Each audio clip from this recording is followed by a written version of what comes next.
Hello, we are from Group SGD and today we would like to present our student project with the title, and these are the members of Group SGD. Next, I will continue to the introduction. From the background, we know that food has been a basic part of our life as it is used to ensure our growth and development and also to maintain our good health. But nowadays, food isn't only about our nutrition needs, but also adds any substance to improve the quality, maintain the safety, flavor, taste, and the colors of the food that are known as food additives. For centuries, food additives were very common and well accepted in our daily life as the advance of technology. Food additives generally can be divided into two. The first one is intentional additives that are given intentionally to the food for the specific purpose. And the second one is accidental additives that are found in very small quantities as the result of processed food. The use of additives is an important consideration because if it exceeds the limit, will endanger public health and be harmful for the growth of future generations. Therefore, food producers need to know the characteristic of food and also know the regulation of food additives. But besides that, there are any benefits of using the food additives. Based on the background, we are interested to discuss more about the food additives. Next. The definition of food additives, according to the World Health Organization, food additives are substances that added to the food or for specific purposes, such as to maintain or improve the safety, texture, the taste of food, freshness, or appearance of food. Some food additives have been in use for centuries for preservation in daily life. Some of them are using salt in meat, sugar in marmalade, or sulfur dioxide in wine. Next, I will explain about types of food additives. Food additives, we can classify them into 6 classes. The first is preservatives, antioxidants, flavoring agents, coloring agents, texturing agents, and other additives. Next. And these are the coding for the International Food Additive Numbering System, or what we commonly known as E-numbers classification. Food additives are classified into a series of code, and they are classified basically from their specific classes. For example, for the E100 series, they are color additives, and the E200 series are the preservatives. Next. Now I will explain about preservatives.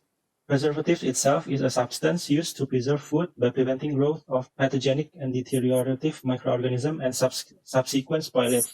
Preservatives itself can be divided into 2 kinds. There are synthetic preservatives, which consist of acidulants and organic acids, parabens, and sulfites. And the second one is natural preservatives that consist of plant-derived preservatives, animal-derived preservatives, and bacterial-derived preservatives. Next. The first class from the synthetic preservatives are the acidulants and organic acids. These two are the 2 major types of acidifying agents that is used to preserve food. For acidulants itself, it works by lowering the food pH itself, which will cause that the changes of the taste of the food. So for acidulants, it is usually used combined with organic acids. Which is organic acid, it works by lowering the internal cytoplasmic pH, and it doesn't affect the taste as much as acidulants. For the example of acidulants are acetic acid, citric acid, and etc. For organic acids, I will discuss in the next slide. These are the organic acids. The first class is what we call sorbates, or we known as sorbic acids. This organic acid preservative works against molds and yeast, and it is usually used in bakery, alcoholic beverages, cheese, and many other food. For the second class, it is benzoates. It is effective against molds, yeast, and also aerobic bacteria. It is commonly used in combined with sorbates in chewing gum, confections, jams, and many other foods. The third one is nitrates and nitrates. These preservatives works very well against anaerobic bacteria, so it is mainly used in a non-heat treated meat products. And for the last, in the organic acids that we commonly use is the propionates, which is commonly used in a baked product. So it is effective against the bacteria Bacillus subtilis in a bread, and it is commonly used in combined with another preservatives that work against molds like sorbates or benzoates. Next. The second and the third class are parabens and sulfites. The most commonly used parabens are methyl parahydroxybenzoate and ethyl parahydroxybenzoate. For parabens, they are very effective against most microorganisms like molds, yeast, and bacteria. And they are used in combined with sorbates and benzoates to fight against gram-positive bacteria. They are commonly used in our daily life snacks, especially the starch-based snacks. And for the last class is the sulfites. The sulfites is very effective against bacteria, but they are not as good in the molds and yeast. So they are usually combined with sorbates or benzoates, and they are usually used in the alcoholic beverage, especially sulfur dioxide. We usually use it in wine. Next. And then this is the natural preservatives. There are three kinds, which are the first, the plant-derived preservatives. The most commonly used or we commonly known is the essential oils. Essential oils itself is a strong candidate which can replace the nowadays synthetic preservatives because they have a great antibacterial and antifungal properties, but their mechanism itself is not fully understood in food. And the second is the animal-derived preservatives, which is a natural enzymes in the animals. The one that is most commonly used is lysozyme. Lysozyme is an enzyme that can be extracted from eggs, and it is usually used in fruits, vegetables, meat, and fish products, and dairy products. And the last is the bacterial-derived preservatives, or what we commonly known as bacteriocins. There are lots of bacteriocins that can be used, but the only bacteriocins that is approved for the food preservative is only nisin. Nisin has a broad antimicrobial spectrum, and it is usually used in the preserve of meat, cheese, and also kimchi. Next. Next, I will talk about antioxidant additives. So the application of food antioxidant additive is substantial in agri-food. Food when in contact with air is usually susceptible to oxidation. The two main food groups which are usually added in with antioxidants, either natural or synthetics, are fats, for example oil and margarines, and derived from fruits such as soft drinks, juices, and canned fruit.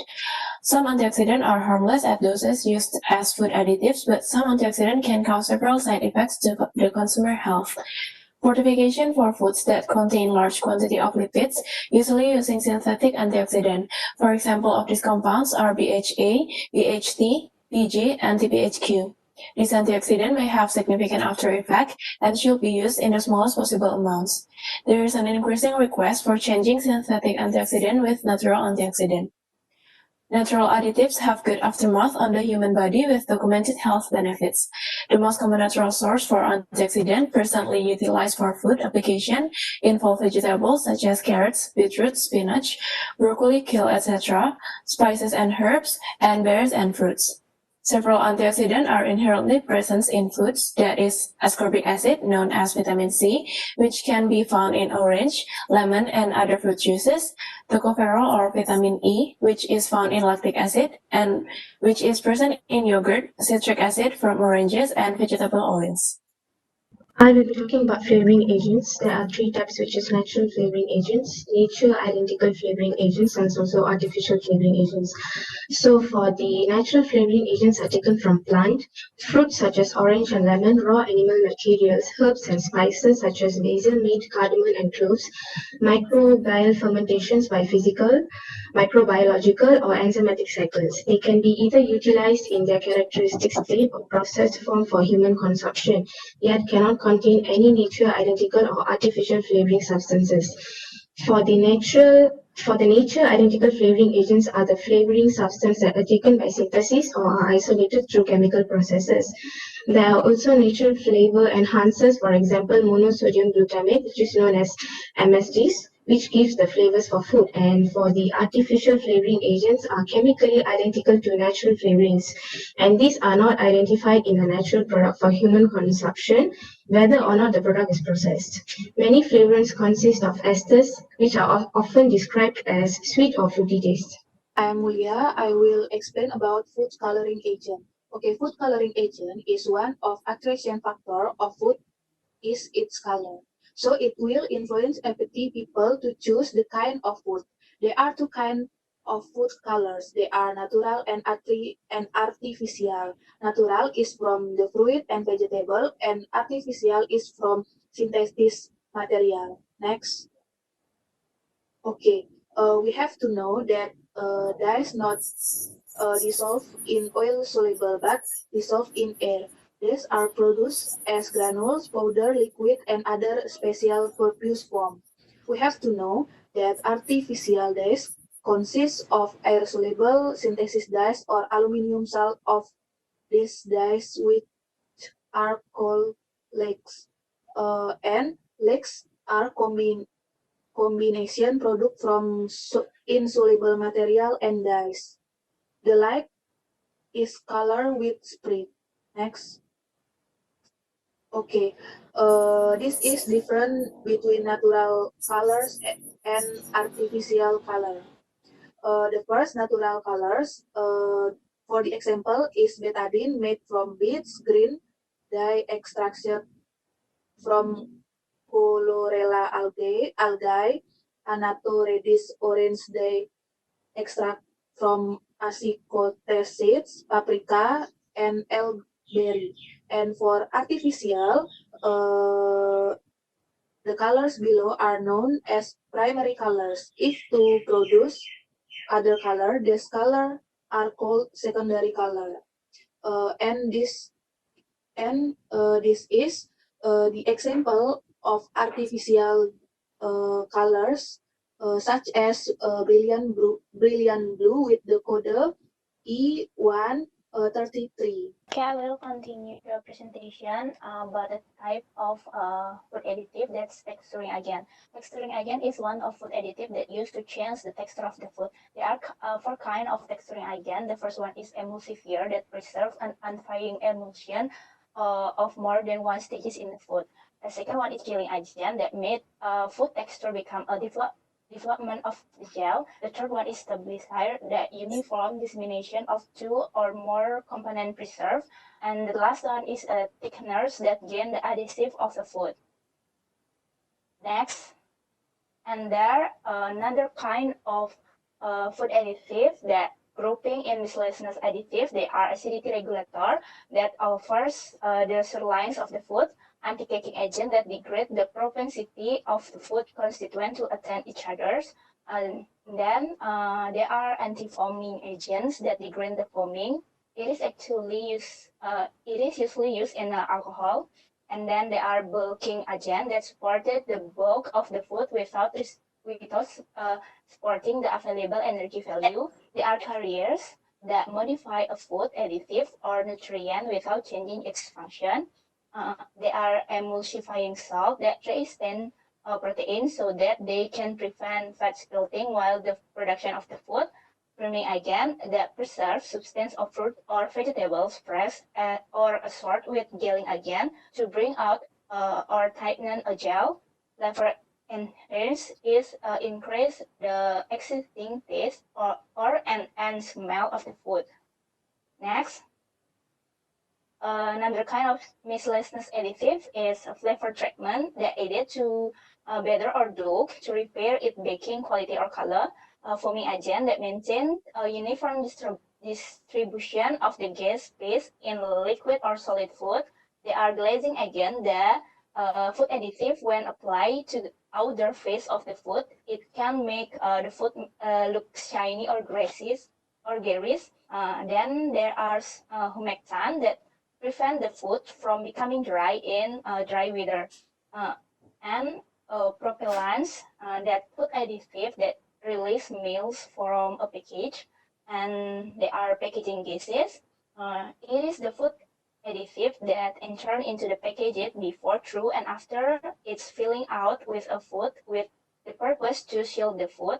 And rising again that additive or component of additive that release the gas and therefore intensify the volume and texture. And the last one is the quercetin that offers the extent of cation. The demand of using food additives in food products is increasing in recent years. The use of food additives shall answers the needs of food manufacturing companies, thereby enabling food to be produced in large quantities while still paying attention affordable prices, quality, and attracting consumers.